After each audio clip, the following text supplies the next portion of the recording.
Good afternoon. Here we are today at NY+20 at the Ford Foundation on the 27th of April. We have been honored and graced by the President of Mr. Brice Lalonde, the Rio+20 Executive Coordinator, who has been bringing together the upcoming United Nations Conference on Sustainable Development happening in Rio de Janeiro in June. Good afternoon. Thank you. Good afternoon. Thank you for inviting me. Well, thank you for being here and supporting us young people in sustainable development. Could you tell us first, why is it that you're supporting this?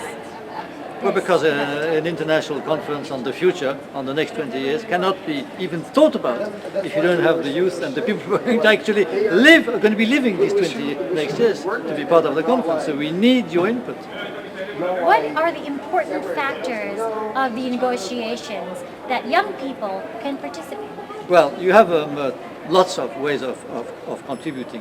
You have the official negotiation, but there it's a bit, I would say, formal. So you can have a look at the text, you can make your point. Usually you have a minute at the end of the conference, but it's not much. But you have also something which is completely new, which are the dialogues for sustainable development, which are organized by the Brazilian government, which are starting online right now. And people are going to vote for recommendations, which are going to be, there's 10 sessions, 10 discussions, 10 conversations going on riodialogues.org, and people are going to vote for recommendations which are going to be conveyed to the head of states during the summit. And you have so many side events, by the way, going to happen. So I mean, there's lots of ways of contributing, and you must contribute because states are a bit reluctant to do anything. I mean, you have to push them. So you need to have the people really concerned. Lots of negotiators, they don't feel so much concerned. They are negotiating, it's their business. It's your life. It's going to be about your life in the next 20 years. And it's the first time there are so many young people on the planet. 1.2 billion people under 20 years old. Impressive. You have been following these negotiations now for a very long time. And these negotiations now have lasted the 20 years since the first negotiation at the Earth Summit. What do you hope, if you were to look today at 2030, Rio+2030, what do you hope to see? Well, I would like to have some decisions and action. I would like to have a sort of a roadmap with rendezvous, appointments. Okay, in 2 years we should have a discussion on agriculture. In 4 years we should change our metrics for the economics and add something to the GDP because it's not enough. How to measure well-being in nature. We should have a conversation, so a meeting one day on cities. What is sustainable cities? Because one of the big problems of all our international negotiations on climate, on biodiversity, is that people don't actually know or imagine how to live in cities, how to produce food in another way. So you need to discuss about very concrete things and details of the daily life. There are so many aspects that have been discussed in the negotiations, and the framework of green economy and the institutional framework for sustainable development. What are the greatest challenges in these discussions, and what are you most hopeful for? The most challenging is that countries must trust each other, and that we have to sort of create a sense of belonging to the earth. And not only to our country, so citizenship of the planet. Very difficult to get, because all the institutions go to nations' interests and not to the humankind or the planet interest, which is very difficult to achieve. And perhaps we have to invent some new institutions within the United Nations or outside.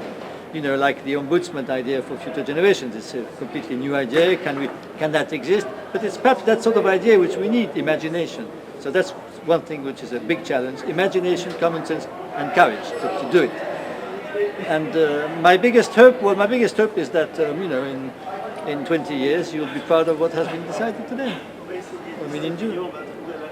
Two more last questions. Second to last is, there are many young people here who aspire to have a job at the United Nations, who look at your job and think, I wonder what it is like to be in the shoes of Mr. Brice Lalonde.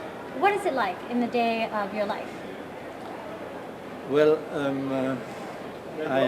it's very exciting to try to have